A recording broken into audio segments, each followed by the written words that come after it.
nacionale për mbrojtjen e drejtave të fëmijëve. Ne sa po dalim rrugë, kudo që dalim rrugë, në rrugë kryqëzore, drejt shqiptore, qytetit, ne shohim fëmijë që le kërkojnë të mosh. Ata fëmijë kanë prind. Andaj pari kalojnë.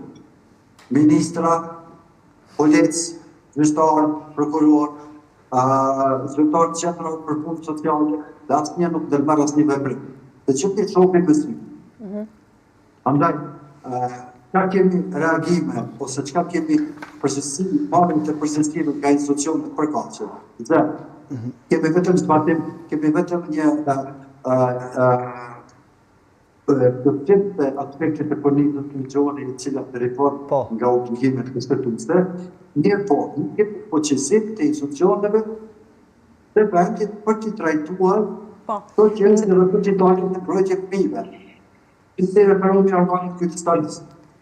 Supozoj në rastin konkret, organi qytetarisë, jo vetëm në komunën e Shqipërisë, por në asnjë komunë, nuk ka ndonjë qendër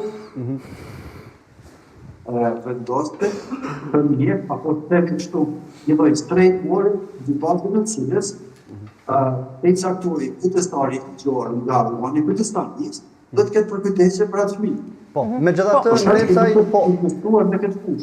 ndërsa me juve do diskutojmë pas pak edhe për pasojat juridike që mund të kenë prindrit në këtë rast, në anën tjetër të flasim pak për pasojat dhe traumat me cilët një fëmijë i cili ka lënë në një periudhë të tillë, sepse po supozojmë që nuk është diçka që ka ndodhur vetëm një herë, marr parasysh që raportohet se edhe fëmijët e tjerë kanë kaluar në rrethana të tilla. Edhe doktorët, mjekët në QKK thanë se kjo gjendje e këmbëve s'mund të ketë ardhur as për një muaj. Pra është një dhunë e ushtruar shumë më gjatë. Dhe cilat janë pasojat duke i marrë për bazë gjitha ato se çfarë i dim aktualisht Mirjeta, cilat mund të jenë pasojat afatgjata për një fëmijë në një moshë të tillë? Blendi, para se të dalim tek pjesa e traumave dhe gjithjeta e një fëmiu i cili ka trauma në fëmijërinë e hershme, dua të